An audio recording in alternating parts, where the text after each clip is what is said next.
you need to have at least 10 to 12 people, probably more, that you're following up with. Because like Allison said, there are people that are going to be on your list. They're going to be like, oh, these guys are going to be awesome. And then they're like not there after the first couple weeks. So just to have an idea, you need a decent amount of people to follow up with. So don't think that like, oh, I got my 5 people, you know, because then you're going to have one person. And it's going to be a little weird with a 2-on-1 every week, you know, with the core group leader and the one person there. So as long as you're following up with a lot of people and doing it in an effective way, you're going to find that people are going to come. People are going to be there. So I just want to make sure that you guys had that in mind. We're going to go to stages. So if you can get your notebook out and go to that portion of the book. And I want to share just a couple things. And this is for like staff who's here. Raise your hand if you're staff of some sort. All I want to say, we had some discussion at lunch. The only thing that I want to say is that I did ministry for 3 years at Calvary Temple in Indianapolis doing college ministry. I went to school to do what I'm doing right now and to do what I was doing then. And the 1.5 days that I spent at the University of Virginia, I learned more about how to do ministry in this context than I did in any of those other experiences. And so the reason I'm saying it is because I want you to understand from my perspective. I'm not forcing it on anybody. I'm just telling you that if I hadn't had that experience, I would be in a totally different place. And so as much as our students had to trust the material last year, not knowing what the result would be, I would just encourage you guys to really consider it as well. Because if I were leading a church right now, I would have a really hard time not doing something like this. And that would not have been the case before all this. So I just wanted to encourage you with that. To the students, I want to just encourage you again to trust the system, okay? You guys hear that? Like some of you guys are football fans, or, you know, a new coach comes in, you always hear about this phrase is like, are they buying into the system, you know? Have they bought in? And I'm just telling you, buy into the system because it will work. And what it'll do is it'll free you up to minister to people. And it's really cool whenever you start getting into it. But I just want to encourage you to do that. In spite of some of the hesitations, I'm just saying I think when you get into it, it'll pay off. And then the only other thing I'd say is the other thing I'd say to staff, I haven't done this a whole lot, is just I could see, like I was talking a little bit with Derek. Derek's back here in the back. If you guys that are IU students, Derek's back here and he's like waving. So he's just going to be a student in Chi Alpha this year. So I don't want that to be confusing at all. He's still a student right now. He's just not in Missouri where he's going to school. He's here. And so he's going to be a part of Chi Alpha, and he's actually studying to do ministry. But we've been talking about how much he could just learn from just being a student in Chi Alpha, and how, like, you know, Madeline, where's Madeline at? She's sitting back here. Madeline's doing full-time ministry today, and her training for what she's doing today was being a Chi Alpha student. So I'm just saying there's a lot that you guys are learning right now that Derek just wants to be one of the guys in the process, and it's going to be kind of cool to have him around. But I was talking to him, and I just want to encourage you. You could go through all this material and be like, oh, yeah, I know that. And this is, like I said, for staff and students a little bit too, but I could have listened to this at one point in time and been like, oh, yeah, that's a cool way to do small groups. And then I realized, like, in my world right now, it's the only way to do small groups. And I know that sounds bad, and I've talked to Jeff about it too. Like, it's to the point where I feel like in his position, Jeff's the state director for Chi Alpha, I could see saying, you really, like I know Jeff doesn't want to tell us what to do at all, but implementing some of this stuff, I could see it being just like an amazing thing for the whole state to do. And this is not coming from me. This is like what I saw with Pete. You know what I mean? There's literally nothing here that we're talking about this week that I made up. You know what I'm saying? So understand that aspect of it. But I just believe in it that much. And so I would just encourage you guys to engage with it as much as you can and trust it. He told me, I told some of the staff this today, he said people come to him and say, I think I might have told you guys this, but yeah, I do small groups. And it's great that you do small groups, but I want to know what you do besides that, because I already do small groups and we're not growing the way you're growing. And Pete always says, well, I can't help you, basically. The only thing I can say is that you're not doing small groups the way we do small groups. And so the important thing in all of this is that you buy into what's here and really give yourself over to it, because I think you'll really appreciate that. So anyway, I just wanted to mention it before we get started. So we're in stages. So stages of a core group. So we're going to start getting into what does it mean to be a core group leader week in and week out. Everybody smile at me. Smile. Ethan. I know, like, what we tried to do is skip the afternoon lunch lull. So we skipped it. It's gone, okay? And now we're into pre-dinner excitement and energetic. So stages in a core group. And working to build individuals into a core group, it's important for a core group leader to be aware of the stages, okay? So if you want a healthy life cycle, the leader must lead in a healthy manner, okay? There are 4 leadership styles, and not all of them will result in a healthy core group, okay? Autocratic is the first one on here, so if you see on your list, we're just going to kind of go through those real quick. Autocratic, there's not an extra syllable there. Autocratic maintains total control, treating group members as listeners and followers, determines goals and policies, is more interested in subject matter than people, makes all the decisions, disregards others' views, talks too much, focuses attention on self, and regards group members as puppets. It's my favorite one. In Bible study, asks and answers all questions. So what does this sound like to you? Well, yeah, no. A pastor? Is that what you just said? Okay. What else? Maintains total control. What's that sound like? A dictator. What? Tanner said girlfriend. So true. What? Right. So it comes out pretty arrogant, probably too. So this is not an appropriate leadership style for a core group. Second one is authoritative. The characteristics are maintain strong control, yet actively involves members in the discussions, has a definite purpose and plan, but is open to modification. They're active and energetic. They seek involvement from others. They're prepared to give necessary direction and support. They use communication skills to involve others, take responsibility until others can assume it, uses personal power to empower others. And in the Bible study, they prepare and ask questions, then they elicit members' responses. I think it has notes under each of these sections, so you can see that. It says, this style of leadership is helpful in the beginning stages, but as the group matures, flexibility and sensitivity becomes imperative. So can I just be honest with you? The end of last semester, I talked a lot with Joe.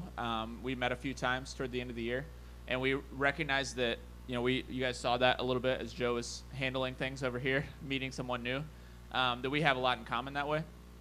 And I think that Joe and I's leadership style would probably end up in this authoritative section because of our comfortability with people. We want to involve people, but we tend to maintain the control of the situation because it's more natural to us. So what I'm saying is, just because you have a strong, maybe more extroverted understanding of how to interact with people doesn't mean that it's the ideal way to lead a core group. Can I tell you, one of my weaknesses probably in our core group last year was that I couldn't get out of this mindset.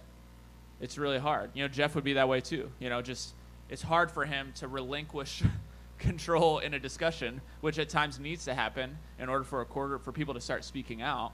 Like for example, one of the things I have to keep in mind is if I have an introverted person in my group, and I was talking with Derek about this at lunch, or I don't know when it was, and they start talking, it's time for me to shut my brain off, and whatever's going through my head about what I think I need to say, I need to allow that person to talk, because I'm going to talk plenty.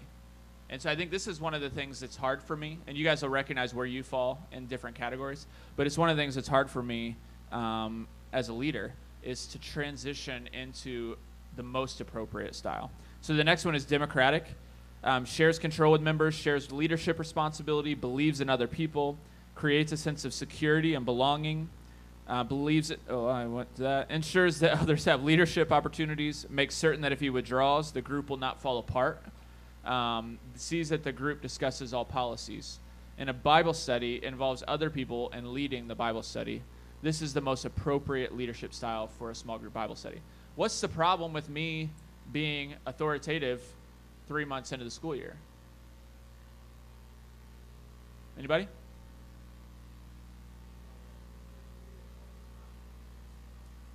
Yeah, so nobody else is going to step up and become a leader, which really brings into a problem. What if I'm not at the group? Well, things are going to start falling apart. You know, everything is dependent on me. Remember we talked about being a hub to a web, that's the goal? That's part of the process. Going from a hub to a web is giving away responsibility, because now people are coming because they have something to do as well. We were at a leader meeting last year, and one of the girls brought this up after the session this morning, and Jonathan was there, and he's like, I'm trying to go from a hub to a web, but I'm not Spider-Man, you know, which is Jonathan's cheesy joke. But it's true, and it's like, that's the challenge. You know, I'm working hard. And it was so funny because it was so like genuine frustration of trying to figure out how to do it. And you guys that were in it learned over time, like, things started to work. But sometimes it takes a lot of effort, you know? And so this is all part of that process. And then laissez-faire is the last one that's on here. Exercises minimal control, allowing members to direct, doesn't prepare, lets discussion drift, doesn't seem to care, causes the group to accomplish very little, encourages fragmentation through lack of discipline, makes no attempt to regulate events, and then listen to this one that I think it's interesting. It lacks courage in making plans. So what does that mean for your core group? I think it means that you're a little concerned at being too forward with a topic or going in a certain direction, that you feel like your response should be to take a step back. And so a lot of us will do this. You're going to meet one-on-one with students. A lot of us will take, like, this is where I think it shows up more. We take a more laissez-faire attitude toward our one-on-ones because we lack the confidence to go deep with people. And so instead of going deep with people and talking and going to Scripture and going through that stuff because we lack courage in that area, we end up kind of drifting. And the conversation is there, and we meet for an hour, and it's cool, and we have fun, but we're not taking people somewhere. And so that's not a way to go either. Like, I talked to our staff about that for meeting with you guys, that we need to have some courage in actually getting deep with you guys and talking about what's going on in your life, and then going to Scripture together and going through some of the things, kind of like I was talking about with Allison and Kelsey. So, but I want to encourage you guys, and our staff is going to encourage you throughout the year to get out of your comfort zone, to get some courage, you know, and allow that to start happening for you, whether it's in your one-on-ones, whether you feel ready for that or not. The reality is you're never going to feel ready for that until you do it, you know, and so we're going to do it. So that being said, be careful about that in your core groups as well, because if you're too lackadaisical with it, it's this perfect balance between the laissez-faire and the authoritative. You're never going to go quite that far that way, and you never want to go quite far that far this way. And yeah, so you guys have any questions about that? I felt like it's a good resource for us to look at and understand the context of it. Okay, stages of a core group. So a year is a long time, right? You guys remember last year? Like, it seems like now, looking back, like, I can't believe my freshman year is over. But then while it's going on, it's like just thing after thing after thing. It's cool. There's a lot that happens in a year's time. So what's supposed to happen in your core group over the course of an academic year? What is possible? Let's talk about the 3 stages of core groups and help define your core group leader, or your role as a core group leader throughout the year. So the first one is reach. That's A. If you guys have your blanks there.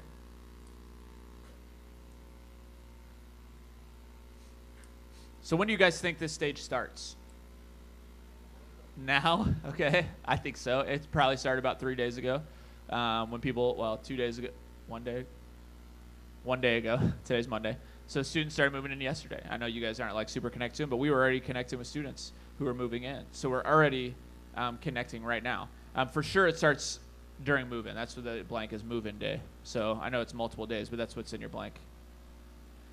This stage lasts from move-in day. Got it? Until we don't know what we're calling it yet, but the camping/campfire cookout deal that we did. Do you guys remember that last year? So we have a fall breakaway, but it happens in October, the end of October. All of you guys need to be there, okay? nobody's going to go to something that you're not going to. It's a reality. It's going to be really difficult for you to get your core group to go to Fall Breakaway when you're not going. That's just how it is. And it's some of you guys remember Fall Breakaway and the impact that it had on you. So just keep that in mind, number one. And then, but what we do is that campfire camping thing. That was kind of like we just tried it out last year. But we're doing it early enough in the semester that we now have a window for you of forming your core group. So reaching out happens all the way up until the beginning to middle of September when we're going to have that cookout. You got that? Okay. This is the differentiating factor between a decent core group and a great one, what I'm telling you now, and that's history giving. So I'm going to hit it again. If it's done poorly or not at all, it's going to take a long time for your group to develop a sense of unity and trust. If history giving is done well, then the table is set for a great year. How many of you guys were a part of your history giving in your core group? Just raise your hand high so I can see it. Okay. Gives you a good idea of the impact of that time for your core group. So people collection versus core group formation. What does that mean?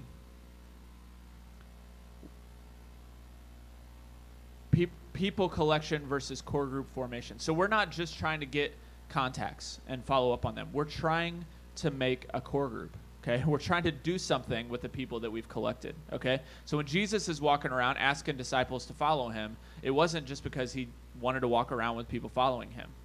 He was trying to create something, a core group of people that would change the world, and they did, right? I mean, the 12 disciples, like the church was founded on these people that Jesus invested his life in. That's what we're trying to do is develop a discipleship thing where we're forming a core group, not just a group of people. So the key ingredients is in the blank. We're going to get into it. Some of this I think we have a little bit out of order. So this is, I would say, the key ingredients, and then to history giving is what I would put on there, because we're going to talk about that a little bit this stage. So the ingredients to history giving.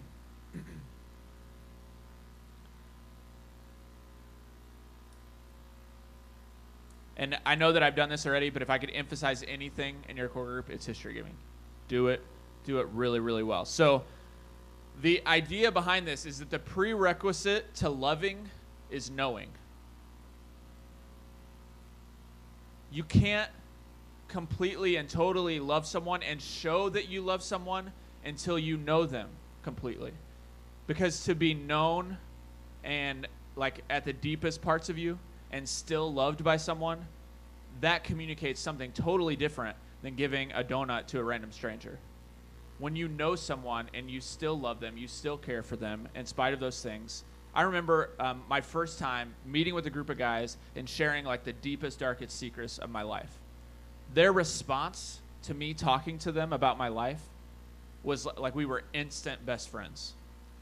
Because they still, like the thing that I was concerned most about, being rejected or being pushed away, didn't happen. And so when these things get put on the table and you're accepted and loved anyway, there's something deep that happens as far as formation goes, something powerful about that. So the number one thing, key ingredients, number one is vulnerability. Some of you guys, that's not super easy for you, but it is an absolute essential aspect of history giving. Number two, you set the depth by sharing first. So people are only going to share to the depth of what the leader shares. It is a fact, all right? If you get into your core group, let's say Jordan and Nicole are leading their core group last year, and Jordan starts talking, and she's like, yeah, I grew up in church. I like music, and I'm married now, and I just really love life. And then you move on to the next person. There's not a single person in the room that is going to follow that up with anything substantial because she set the depth way up here. So that the trick is to get it as deep as you possibly can, and this is the best way I can say it, without it being awkward. Okay? That's important too, because you can go too far down on the other end as well, all right?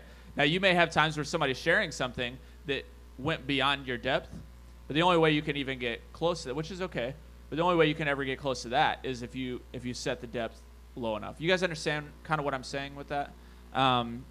So think through what you're going to say. Do you hear me?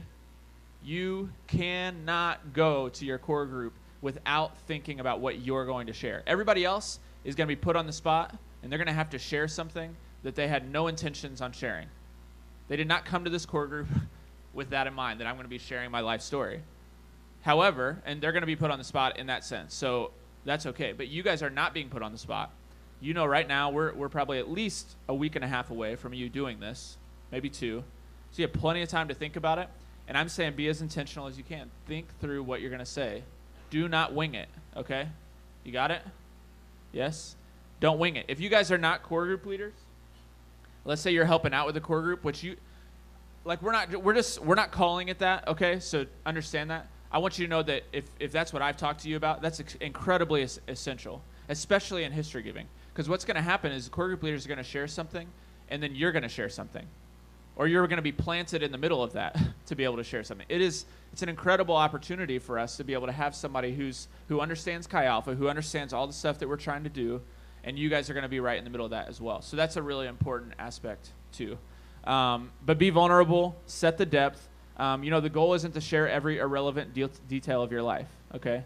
Have you guys ever had that conversation with anyone? Hello? And you get part of the way through it, and it's like, I can't do this anymore. I can't handle another detail. I got to change the subject. My brain's shutting down. That's how it is. So that's not the goal. That's not what you're trying to do. What you're trying to do is share the major events in your life that impact who you are today. Major events in your life. Some of you guys have had some very recent major events in your life that are informing who you are right this second, and it's still impacting you right now. Share that. Because there's people coming to school who are dealing with stuff right now as well. And it's just important to connect on that level. Okay, so in sharing my history, I would talk about my childhood a little bit. I talk about growing up in a Christian home. I would talk about my struggle with faith and believing the things that I was taught whenever I was younger. You guys see how that can connect with somebody? It's good. Not only that, but it's good for me to share it. We were talking about checking our motives. These are people that you're going to spend a lot of time with. They need to know you as well. And so sharing that, like when I went to school, came home, and I know this is like more spiritual, but it's kind of not as well, if I could explain it, because it was the crisis of my life. Is that I've been taught all of these things, but I didn't know if I really believed them. I'm going to Bible college, and I'm struggling with what I believe. That's like really difficult. And I think hearing it from somebody like me sometimes is like, oh wow, and then I could share my story about how that changed, and it's kind of long, so I won't do it now, but it's a good thing to share. And I would just say for you guys, maybe I'll wait because I think that might be in here. And then I would also share about my my relationship in college that I had with a girl that I was like sure I knew what I was doing. And I was like, this is the girl I'm going to marry and all that kind of stuff. And then I found out like she was dating a bunch of other guys in the meantime. And you could act like that's dramatic, but it was just a reality of my life at the time. And it was extremely difficult and put my life in a really weird place, like for a long time. I remember my dad calling me and saying like, it's okay if it doesn't work out. And I'm like, no, it's not okay if it doesn't work out. I mean, you guys can imagine, I remember talking to my mom after that and being like, if something doesn't work out my junior year of college, I'm never going to meet anyone. It's just like stupid stuff, basically. But stuff that I was just dealing with majorly. And then I go home, and it's like, I meet Jordan, and I'm like, oh, this is what I was supposed to be doing the whole time, And so you're just sharing. I'm not like getting into it too deep. But you guys can see the little things that I'm sharing. Whenever you start going deeper into those things, people pick up on these little things that you're saying. I'm trying to remember what I shared last year. I think I talked about like the impact of my grandpa passing away, because he passed away like a year ago. That's what I shared in my core group too, because it was just a really difficult time for me. It happened whenever I was here at IU, so I wasn't as close and around to all of it, and it was just difficult. And I think sharing some of these major life events, you can see how people can connect with you from time to time. So don't just share the gory, don't share the gory details. You don't have to get like super deep, but be real. Talk about your life. Talk about the things that were difficult. Share your whole self, okay? Look at me. Not just the pretty parts, all right? It's real easy to do that, but if you do that, they will do that, and you won't know each other any better than if you met each other at a mixer on campus somewhere, which isn't our goal. So this will make your core group, when you do that, it'll make your core group comfortable with sharing themselves. So how you respond, number 3, how you respond to what people share can make or break a group. Affirm vulnerability when it happens. So how do you affirm vulnerability? Let's say somebody just shared, my parents, my parents got divorced this summer, and this has been the worst summer of my life. And I don't want to be like awkward or anything like that, but it's just been really, really bad. And I'm glad to share it. I don't want to make you feel weird, but this has been difficult for me. And I would say if anything defines my life right now, it would probably be that. Somebody finishes sharing that. What's your response to that? It doesn't have to be like a long response, but what do you say if you want to affirm the fact that they shared that? What's natural to you guys? Let me pray for you? That's really good, actually. Somebody that's sharing something that's like intensely recent, don't miss the opportunity of where if they're sharing that and they're on the verge of tears or whatever, take the time to do it. I guarantee you, I love that you said that. I guarantee you that in that moment, their recognition is, Braden cares about me. I'm not saying that's the only reason you do it, but that's being a community of the Spirit, is that these people care about my life. That should be our instinct. What are some things that you could say to someone? Simple things in response. What? Yeah, thank you for sharing that. I know it wasn't easy, but I appreciate it. That's what we wanted to do. We wanted to get to know each other. We wanted to know where we're at. That's affirming, And when you affirm that, the next person that shares is like, well, everybody's sharing stuff now, and that's what they want. And I can't, maybe in some instances it's like with a leader, it's like, well, I can't do worse than that, so I'll just share my life, And so you want to affirm that way. So why do we do history giving? I'll reemphasize it again, because the prerequisite to loving is knowing. In healthy relationships, because the prerequisite to loving is knowing, we see that for a core group to go from a collection of people, which we talked about above, to a community of love, we have to have an atmosphere of love and acceptance. That's what we have to be facilitating. And that it doesn't matter what your background is. When we finish this history giving and we're all sharing our real selves, who we really are, and at the end of it, we're all still here, and we're going to go hang out together now, that's ministry. Your love, acceptance, forgiveness. I feel like that's the message of the cross, and that's what you're communicating in that moment. So you're spending the first 2 weeks sharing history. So your first core group should start, and this is in your blank, with sharing personal history that is the least threatening and even fun to disclose. So the reason I have this in here, I guess the reason I left this in here, is because I think that there's a balance between these two things, that if Richie gets up and shares his deepest, darkest secrets with his core group on the first night, and he's going into major detail for like 7 minutes about it, yeah, everybody might feel like comfortable after that, but it's possible that you'd have the absolute opposite effects, because you've gone so far off the deep end that like somebody like Ethan is like, I got to get out of here, and it's true, and it's a reality, and it's something that happens, okay? And so you want to find the balance, okay? You need to go deep, deal with what has happened in your life, but you don't, like as a core group leader, you don't need to be like sobbing, crying while you're talking, okay? So it's the least threatening. It's easy for you to share, okay? But it is significant. Does that make sense? You guys understand the balance? All right, so in your second core group, you should share spiritual histories. That's the next blank.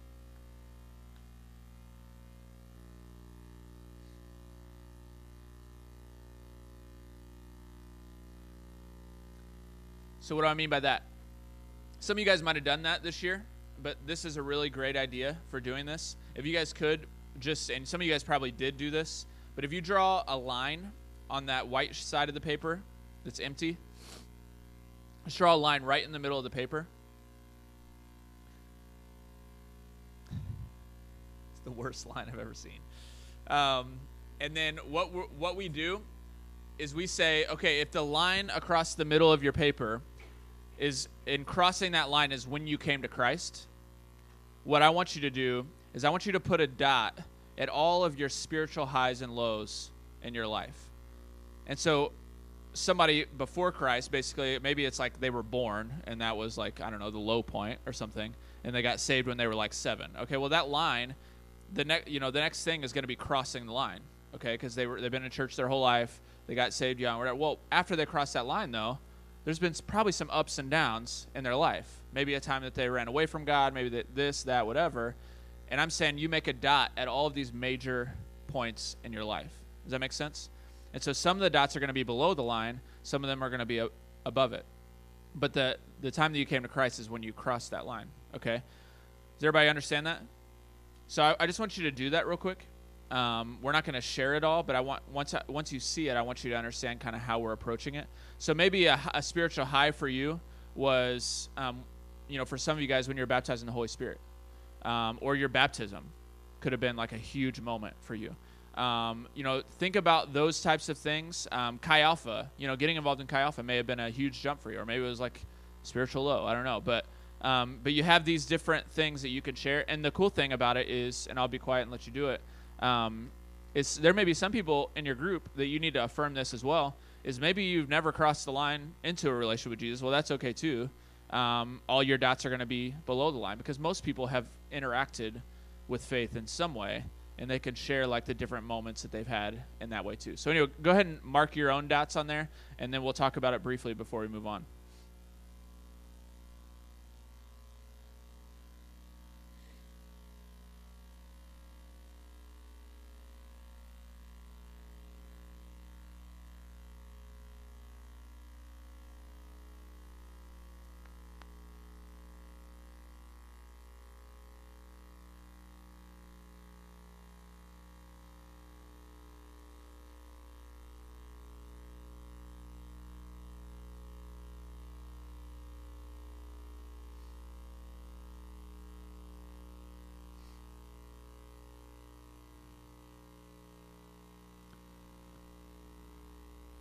And I want you maybe to take like another minute.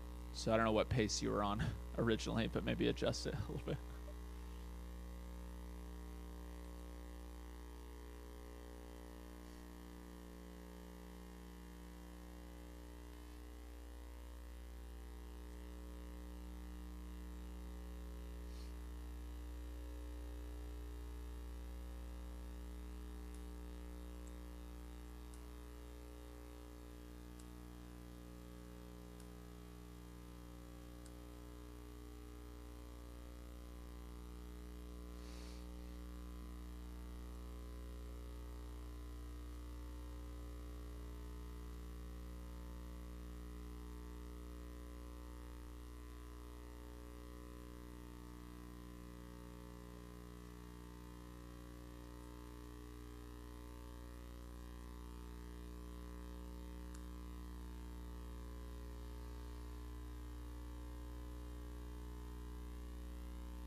So another second or so.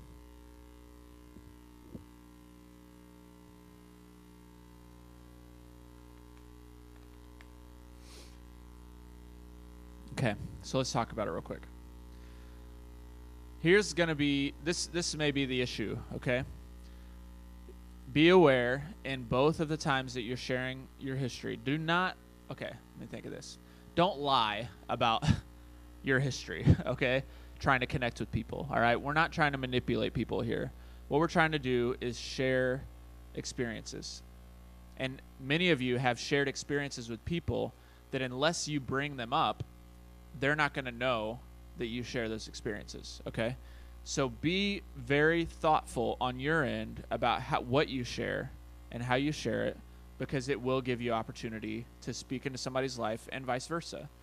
where it's a lot easier for someone to hear what you said and be like, you know, what Tanner said is pretty much what it was for me too. You hear that a ton when you're in conversation like this, because you hear what other people are saying. So in your spiritual history, just be aware that you need to share actual things that have happened in your life, okay? The more generic you are, the less powerful the experience is going to be. But the more real you are, the more other people are going to be real with you, okay?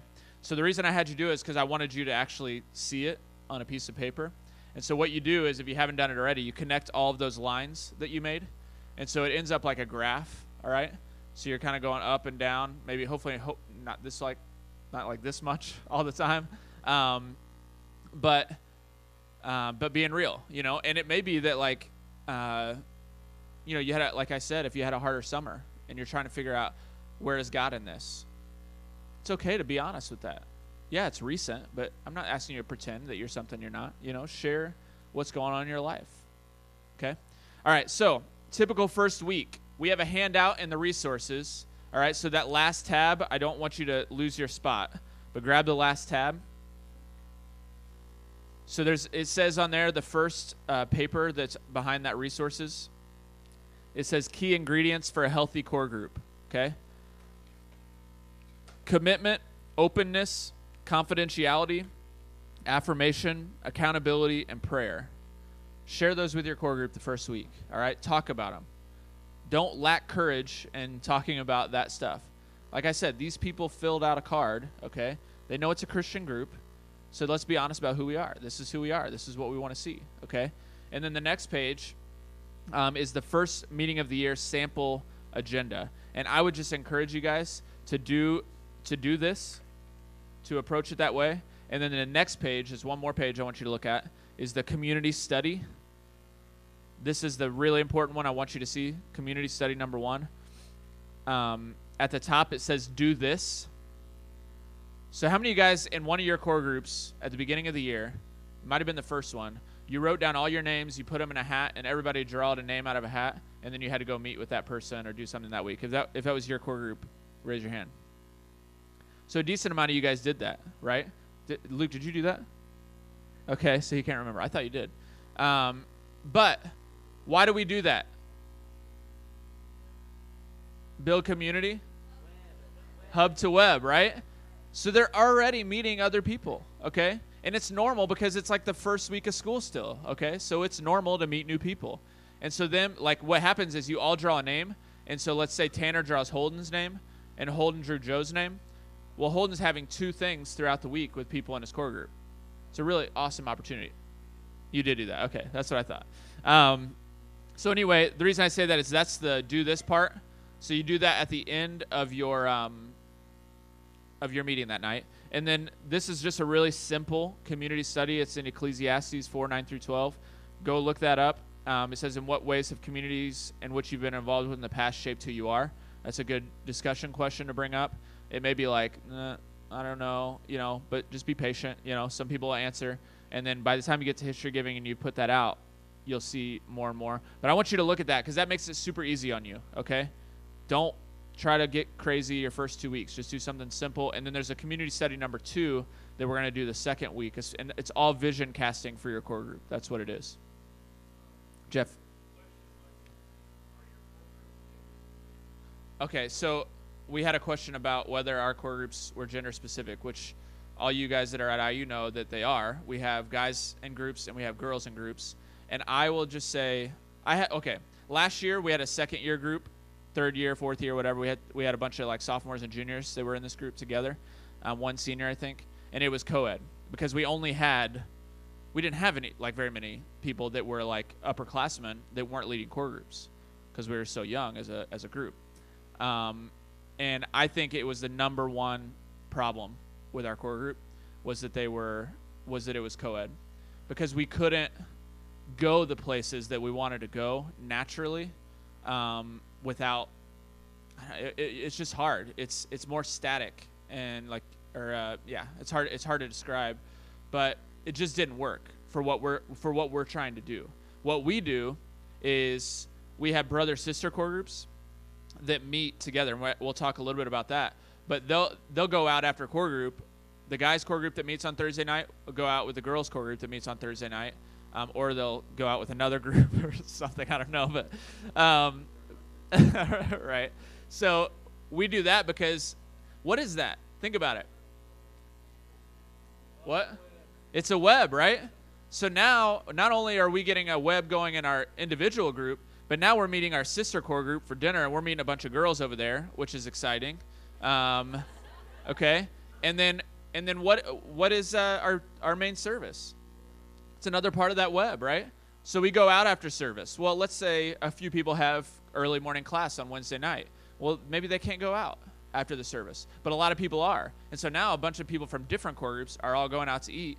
And so now you're meeting other people that are in other groups. Fall breakaway, building a web, where more and more people are connecting with each other. And it's a really cool experience that you see happening. But I would say again, it's another thing that I just wouldn't do from personal experience.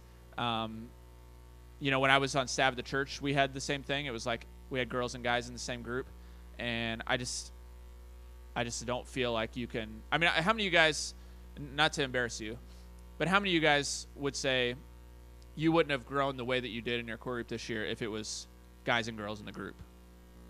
Okay, that's the way what I would use to describe it, because there's things going through your mind right now that you'd be like, nope, no, like just because you're not willing to go there, and so, and that's okay, but that's why we do it that way. I'm sure that there's other people that do it well, but I've never seen it from me personally. Yeah, maybe. Okay, so this stage lasts. So, okay, sorry. Raise up is the next thing we're going to talk about. That's the B right there. You guys missing anything? So we're back at the stages. Your first core group, that community study that's in your resources, I'm saying that should be your lesson for that week. It's easy. Go read. I mean, you'll understand it right away when you see it. It's great for vision casting for your core group because, I think it's the quarter 3 is not easily broken or something like that. What's that? Yeah, it's all about needing other people basically. So going back to that, we said A was reach, right? B was raise up. Is raise up. So we just gave you a blank. This stage lasts from the camping thing, until after spring break. So this is a long one.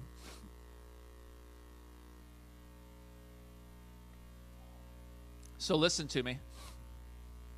If the mission of your life for the next 2 weeks is those contacts and following up with them, the mission of your life from the camping thing till after spring break is on raising people up. That's all you're doing, okay? You are investing in people that you can raise up that can invest in other people, okay? It's the dominant role for you as a core group leader. That's all it is. Spending time with people, investing with people, and it's an awesome experience, okay? Raising up men and women who love the Lord, love their core groups, and love the lost.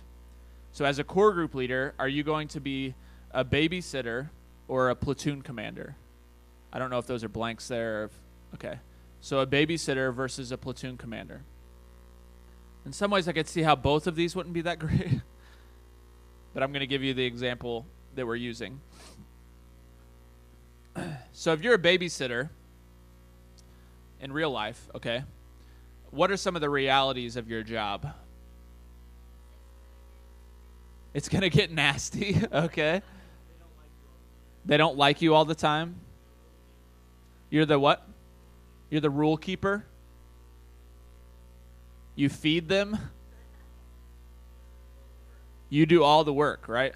They're paying you to watch the kids, okay? And the kids are like, my job is to make this miserable for you, all right? And as a babysitter, all the responsibility is on you. You're doing a good job as a babysitter if you prevent the kids from getting in trouble. A lot of people think that's what we do in Chi Alpha. Is like our kids are going to IU, try to keep them out of trouble. And it's true. I mean, it's true. Like that's what people want. You know, I think they'd consider that a success if people made it through college without having a bad experience or something. But that's not what we're trying to do in Chi Alpha. I don't think the way to stay safe in college is by not doing anything or not engaging the campus. I think it's the opposite, actually. But so you're the head of creativity. You got to come up with all this stuff for the kids to do. You got to plan everything, and the success of your core group as the babysitter rides solely on you. So to be a platoon commander means something entirely different. What do you think of when you think of a platoon commander? What is the purpose of having a platoon commander or a platoon to begin with? What? To give orders? Okay. For what purpose? Yeah, because you have a mission, right? So the reason you're a platoon commander, not a babysitter, is because you're not watching people until their parents come back. You actually have a mission. You're doing something together. Can I just look at me? The reason that the North guys that we were talking about earlier had such a great core group in some ways is because they had something to do together. They were on a mission together. So the biggest value in their core group at the end of it was, look at what we were able to accomplish. That's a great thing, that God used us to do this awesome thing because they were on a mission together. That's one of the saving graces of maybe some of the other issues that you run into in core group, is that we need to be doing something. So everybody has a job, nobody's a spectator, and real skills are being developed. So let's talk about the three concentric circles of raising up. Number one is discipleship.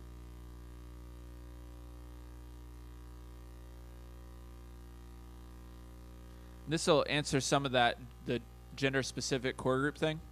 Under here it says discipleship need not and should not be a static educational experience. It's best accomplished in a strong relational context. When I mentioned that one of the issues sometimes was the staticness of a gender mixed group, I'm saying that I feel like discipleship happens best when people can go really deep with each other. And I think all the way through, even when you're married, you need men around you, people that you can be invested in as well. In addition to even your spouse, you need those connections to each other. You know, one of the great things about our staff is us having each other, you know, and that's an important thing. And there's just barriers that you can't cross, I think, sometimes in gender mixed situations. And so I feel really strongly that if discipleship happens in a deep relational context, then the deeper that we can go, or I guess, yeah, the better. And so I think a lot of that happens in guys with guys and girls with girls. But into this atmosphere, begin to live out the process of discipleship exemplified by Jesus. So this means that, and you got kind of a long blank there, it says individual needs must be assessed. Hopefully you can handle that. Individual needs must be assessed.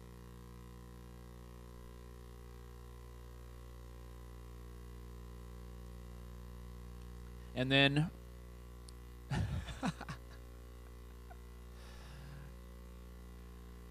I'll let Tanner let me know when he's ready. The biblical goals must be highlighted. So biblical goals must be highlighted.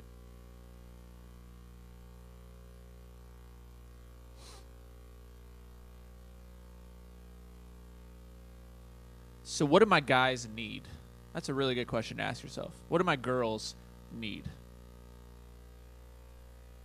That's just being aware. You know what it is? It's being a pastor. It's taking care of the people that God's put in your care. So what do my guys need? And think about, when you think about your core group, there are going to be skills which must be learned, which is on there, the blank. There are skills which must be learned.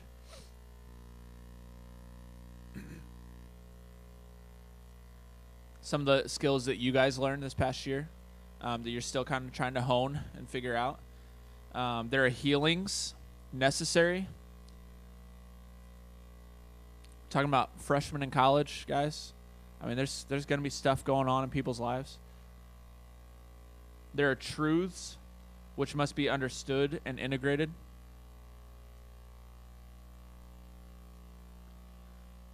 One of the things that I've recognized is that in our lives, and I recognize this about Chi Alpha, is that I'm learning more and more that in preaching to people, I guess, which is what I would do on Tuesday night, that there's a very small percentage of the time that I will say a truth from the stage or whatever, and it's instantly in someone's heart and life. And even if that did happen on a surface level, it's not going to be as deep as if it's something that they've discovered themselves. And so you guys have heard me talk about that in Chi Alpha, that I want you to explore Scripture for you, and I'm trying to teach you how to do that. I'm going to tell you what I believe because I believe it. If I didn't believe it, I shouldn't be doing what I'm doing. And so that's one of the kind of the differences I think with Chi Alpha sometimes is I'm not afraid to say what we believe as a ministry, but I'm also not saying you can't be here because you don't think the way that I do. Okay? That's a big difference. That I don't lack courage in telling you what the Bible says, but I want you guys to experience that yourselves. I want you to search that out yourselves.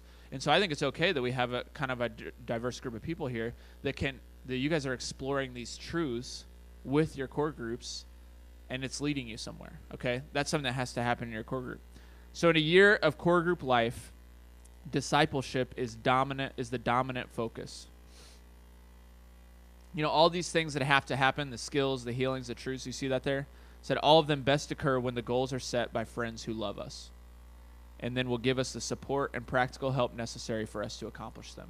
You know what's so cool? I'm not saying this like about compared to another ministry. Let's say you didn't get involved anywhere.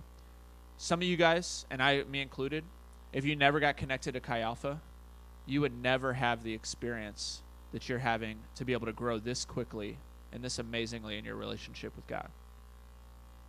You know what I'm saying? I mean, that's a really big deal. And the reason that you're able to do that is because you're surrounded by people who care about that. That's such a cool thing, you know? I mean, who knew that you could go to college at IU and have this type of experience? And so that's what we want to create for these students that are coming in as well. The second thing is affirmation. So we gotta love God, the first one, and now we gotta love each other. What does affirmation say? Anybody want to guess? What'd you say? Yeah. So I know you and I like you. Love you works there too. We just don't want to get there that quick, I guess. I know you and I like you still, okay? I know you and I still care about you. So that's why you say thank you for sharing that. Because it's like it didn't drastically alter my life that you just told me this super, crazy thing or whatever you just told me.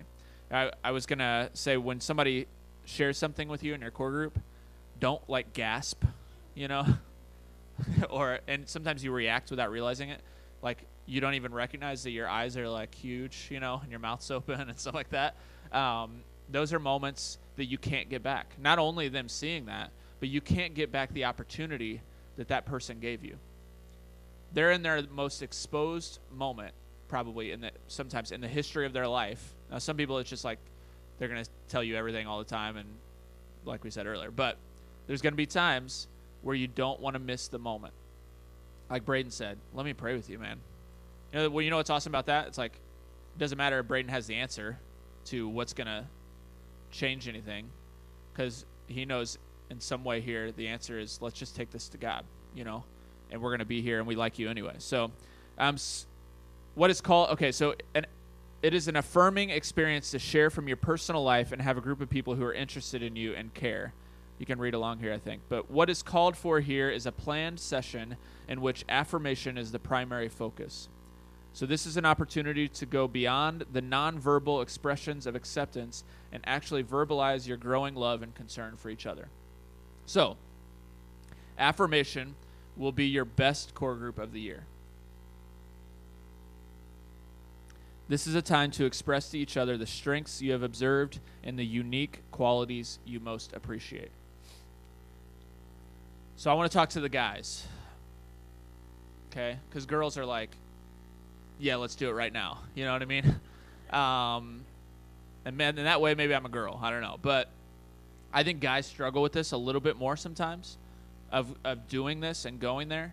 guys, it's so worth it. I mean, you guys care about each other. It's like I know you and like you anyway. So your core groups, number one, they might feel like, we'll see how this goes kind of thing.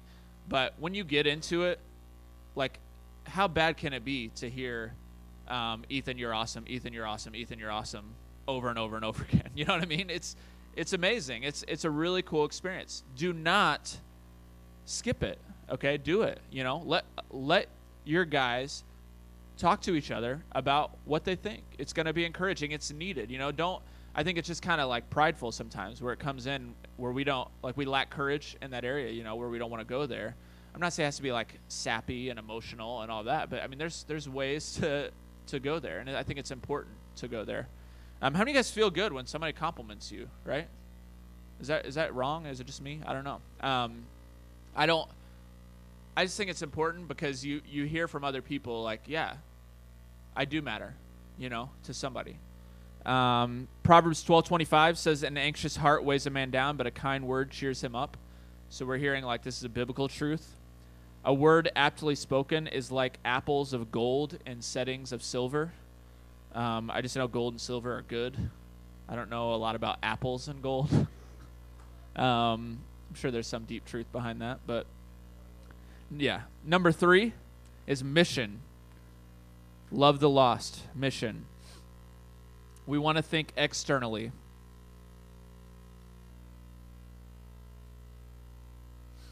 The core group meeting is a launch pad, not a clique. Tell me the difference between those two.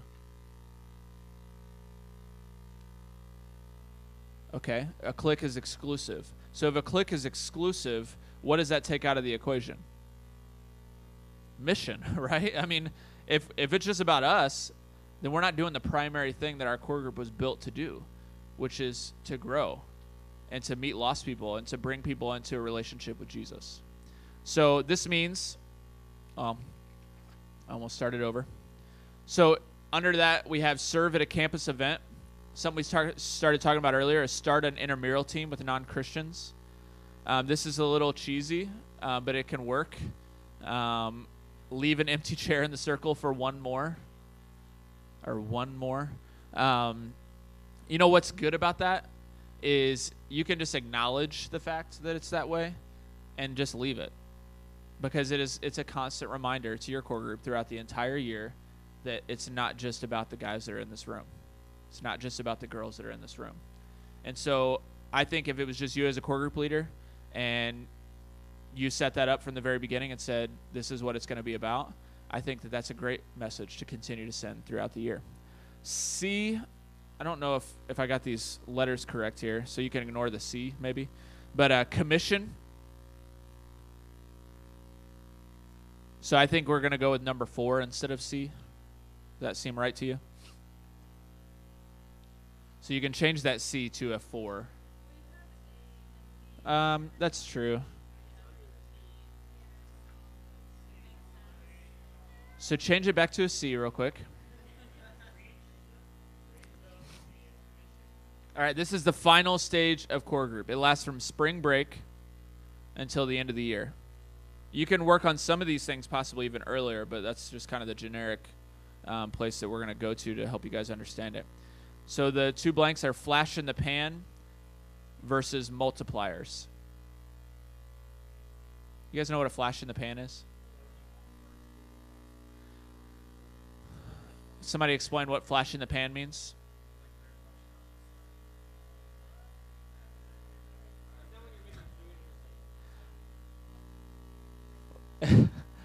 Zach said it's like when you get the flash in the pan. So, does anybody know? Like, you're absolutely certain?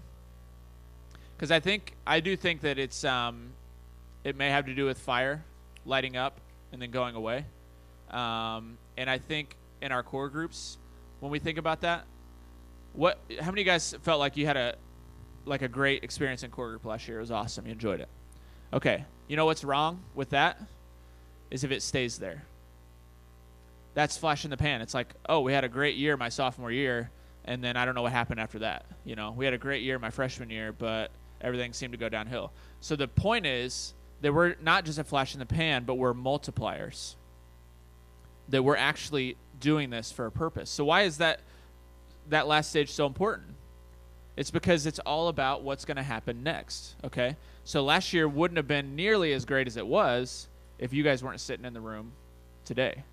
So for those of you that aren't IU students, the first year we had about 6 to 10 students involved in core groups. And that's like probably being a little generous, because we had 5 students with the girls, and then our guys group was kind of like, nah, I don't know what was going on with it. So, and then the last year, we took those 4 girls, we put some of those guys that were in that group with staff members, and we started 7 core groups on campus. And so we invested in those people, and then at the end of that year, from those 7 core groups, this year, we're going to have 14 core groups on campus. And so you guys can see these are not just set up to have awesome small groups and that we get to know each other and relationally and all that. They're set up to multiply, and they are multiplying, literally. So now when we get 40 contacts in the central area, we actually have a few small groups that we can send people to, because Allison and Christiana were going to have 40 girls in their core group last year. So you guys get that. I mean, I want you to understand that the commissioning aspect of this is one of the key differences, is that the whole year, the whole purpose is who from this group is going to be leading a group next year. So, and it's a really awesome thing when it starts to actually work. So the question of this stage is, will we be a flash in the pan? Will we dwindle due to a lack of leaders in the coming years, or will you replace yourself? So I told you, what's the reality 5 years from now about this room? Right. So what we say in Chi Alpha is that we are always 4 years away from extinction. We are 4 years away from having no one here at all. All we got to do is stop talking to people. We'll have a great time together until all of us are gone. That last year will be a little rough because it'll just be the last class, and then we'll be gone. And it's a reality, right? I mean, it happens. We see it all the time in Chi Alpha. Whenever we lose track of that, we see like there's rebuilding. So there's a constant readiness that has to be there, a constant understanding that we're here to multiply, we're here to grow. So this is the season at the end of the school year where you're replacing yourself. Think about it that way. You're replacing yourself. So Kenji, what's so cool about Kenji going off and leading a core group now somewhere else? It's like, oh man, we don't have the same group. Well, that's because Jeremy's leading a core group somewhere else. You know what I mean? Richie's leading a core group. John's leading a core group. Like, you got these things that are happening. Tanner, you know, it's amazing. I mean, I think that Kenji is more excited about that than just trying to keep those guys together, you know. So core group members at the end of the year will lead a Bible study. That's a good way to get it started. Some of you guys did that at the end of the year. Let me see your hand if you did that at the end of the year. Okay. So you see it was intentional now. Cast a vision for the importance of leadership in your core group. I see it. Work toward this season all year long.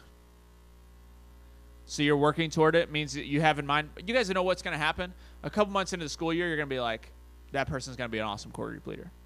And sometimes it'll be like, they don't know it yet, but they're going to be an awesome core group leader. And you see it as time goes by. And then people that are like, well, I didn't think they were much, but man, I guess now they're at the retreat. You know, this is awesome. So it's just like Allison said, you just have no clue. You don't know what God's doing.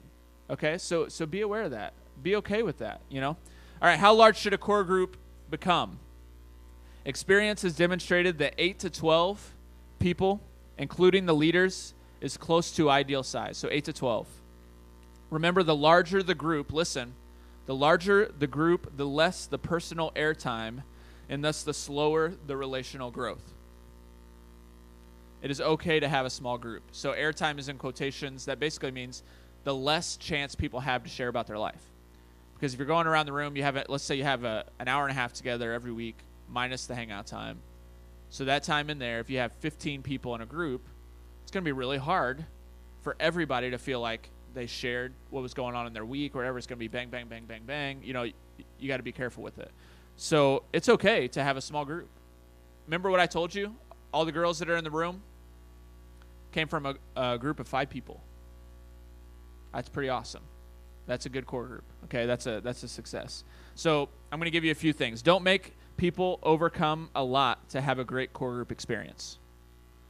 Don't make them work hard to have a great core group experience. So what is that? How does that apply here? So gathering up the courage to speak out in your core group is not the ideal scenario. So if you have 14 or 15 people in your group, that's okay, but understand you need to solve that problem, because you got 2 leaders and you got 12 other people. Some people are terrified to speak in groups of people more than 2 or 3, and here you are with 15 that might as well be speaking in front of Chi Alpha, you know. So be aware that there are things that you can do to change that. So another thing is having to seek out your core group leader to meet up with them regularly is a problem. That happened a lot of times this year because our and it needs to change, you know. But it should be that the core group leader is initiating that experience, okay? And so do it. Don't. And what gets hard about that is if you have 20 people in your group and 2 core group leaders, well, now you got 10 people. So what do you do with that if you're split up between you? Well, that's a problem that needs to be solved, and there's some ways to do that. So anyway, people say this a lot of times, and you hear this, like, I had to call my core group leader in order to meet up with them. You know, I had to seek them out. You hear it a lot with pastors.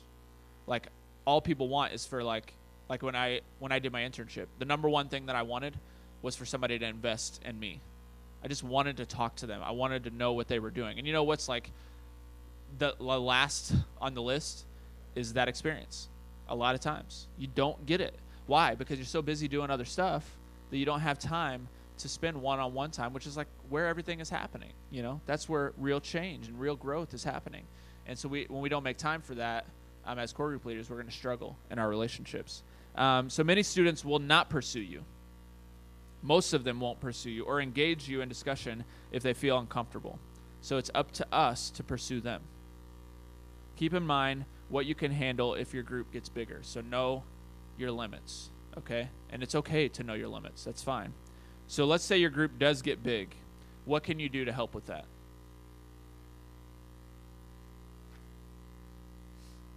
You're meeting at core group. You got 20 people in your core group. You got 2 core group leaders. What can you do? Call Derek, okay? Know what Tanner's doing. Yeah, split up, right? You got two core group leaders. Split up into 2 groups. Go into different ways. Still meet together for core group, okay? Share, whatever. But then the lesson time and the discussion separate so that you actually have a more intimate atmosphere to be able to share. And then maybe just change it up from week to week. I think it'd be awesome to have 30 people in a core group, because if you're trying to reach people and grow, I'm just saying when you do that, you have problems to solve. Okay, last year we went from 15 people being involved in Chi Alpha to 65. We weren't ready for that at all. Okay, I mean the staff can tell you that we were all leading core groups, and now we have 30 leaders, you know, that we want to spend the second semester with, but we're all invested in students and doing all of this other stuff. That it required a lot more work on our part. There were some major problems to solve, and that's going to continue. And so the same thing is going to be true in your core group if your core group grows, which is fine. So I said it's okay to have a small core group. You have an incredible opportunity to invest heavily into each of your students, and it could be very impactful for them if you had 5 or 6 people in your core group. How long should a core group meeting last? For me, it seems that a minimum, and understand what I'm saying here, of an hour and a half to 2 hours is necessary to accomplish the purposes and goals of a core group. I think it'd be really difficult to do what we need to do in less time. So an important thing, you write this down. End the organized portion of your core group on time. Do you hear me? Write it down and don't forget it, okay? Let me look around the room here. Is it on there? Okay, we'll write it down anyway. It's that important. Maybe just circle it. So, looking around the room, how many of you guys have had let me think. How many of you guys have had a busy life at school? Like, how many know maybe your like major is going to get harder, right? So it's important for you to know when something is going to end, right? And if you lose credibility with how long your core group lasts, people will make decisions based off of being involved in your core group. They'll make decisions based off of those experiences. So the reason we're careful with Chi Alpha, I'm all about the Spirit moving, and I'm going to allow the Spirit to move and people's lives to be changed, if that's what God's doing. But I'm also going to be very, very aware of what I'm doing with people's time. And so you guys know when we did go long in Chi Alpha, I always talked about it. I always brought it to the forefront because I wanted people to know you don't have to not come next week because you have to study for something, you know? And you guys will start to run into that if your core groups last 3 hours. Your group's going to dwindle, and it's not a great thing. You know, it's because you're not paying attention to what's happening in these dynamics. And also understand, as a leader, Kenji can tell you this. He still deals with it to this day. That you don't have any idea how long you're talking, okay? If you haven't done it a lot, you don't realize that, oh, man, I've been giving this lesson for the last hour and a half, okay? It's like a 6-line lesson, and I'm still talking. Okay, maybe that's just me, but it happens, okay? And you got to be aware of that. You got to be careful with what you do there, because to me, that's not a core group. That's just us coming to listen, you know, to Tanner talk or, you know, whatever. I mean, that's the reality of it. So how long should a core group meeting last? 1.5 hours to 2 hours. So I said on here, I don't know, I guess I should have followed it, but I said in on time unless someone is in the process of revealing their deepest, darkest secrets or the Holy Spirit is doing something in that moment. Wrap up the discussion and leave the students wanting more. You know, we always say this, like Jeff always says this about worship. It's like, it's better to like end one song early than to end one song late, I guess. You know, if you're just really trying to draw something out or whatever to where everybody's just like, I mean, it's just a reality of doing it, you know. Just be aware. It's okay. You still got next week. You don't have to solve the world's problems this week.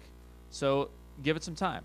Many students are incredibly busy, and hear this, and it's a miracle that they have committed 2 hours during a weeknight for your core group. If a meeting advertised as being 2 hours goes much longer, they might not come back. So if you're going to accomplish the purposes and goals of the core group and end on time, it's extremely important that you what? Start on time. This is hard to do, okay? It's really hard to do, so you just need to make it a point, we're going to do this, okay? Relationships and fun and games are part of the core group experience, but listen, but if you chat and talk for like the first 30 minutes, or you play video games when everybody gets there because you're just kind of letting everybody show up, you know, and then we'll get started or whatever, that kind of stuff, what happens if you do that on a regular basis? Yeah, people start showing up when the video games are ending, you know, or when the beginning conversation is ending. But when you start on time, you have all those other things maybe on the back end, but you got to start with, what I would say is start with the lesson. So students are going to start showing up later, and it'll be difficult for you to ever have a core group that starts and ends on time. And I would say, that's the note that's in here, but I would say this for me too, that's from my own mistakes. You know, with Chi Alpha, it's the same thing we were talking on the way here. Michaela was talking about somebody asking why we start at 8:08, you know, with Chi Alpha. And I was like, well, that's because that's what time we actually end up starting. And then she was like, well, starting, you know, where you're like talking, you know, everybody gets up and talks at 8:08, you know. Those are things that I take really seriously. Even when I hear them, you know, I'm thinking like, we need to be aware of that because I know from experience that the farther you push it back, you got people showing up at like 9 o'clock for Chi Alpha service. You just got to be aware of it. And the same thing's going to be true in a core group too. So how often should they occur? So the pace of Indiana University is like super fast. Stuff's happening all the time. It's always changing. There's always different events, basketball games, Midnight Madness, you know, like basketball season. It's like, why can't we just have an awesome football team at IU where it's like every Saturday there's a game instead of 30 games spaced out over the entire school year, you know, because we run into problems from time to time. So when that's the case, you have to have core group every week. You know, that's why we do it every week, in case you're wondering. To really stay connected, it's important that the members of the core group have time together outside of the core group meeting as often as possible. The other thing that we make sure we do is have it at night, just because of all the stuff that's going on. You know, you have to do it every week, and I think you have to do it in the evenings at IU. Specifically at IU. There may be some more issues at different types of campuses where it might be appropriate to do it at a different time. But so once a week meetings are a necessity, but it would be crazy to think that relationships could form and discipleship could occur just during the once a week meeting. You guys recognize that's not what your core group was, right? Some of you may not even seen that happening. I don't know.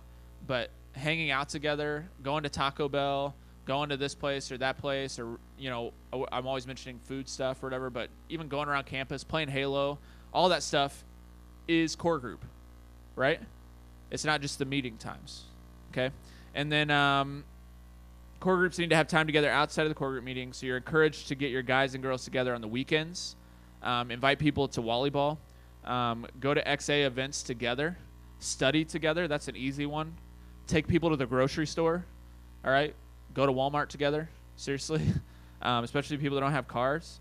Core group meetings are going to be a lot more effective if you do that stuff. You hear me?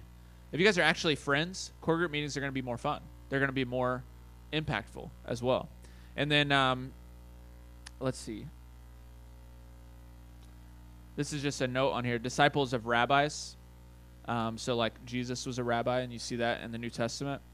They followed their rabbi around and learned from the rabbi in ordinary circumstances, which means they were with them all the time. So I want to encourage you guys to allow the people in your core group to see you in all kinds of different situations. You're not just putting the spiritual part of their life. You're not putting the spiritual part of their life in core group and Chi Alpha, and then everything else is there. It's that God is everywhere. God is in everything. And we're excited about that fact, and we're going to spend as much time together as we can.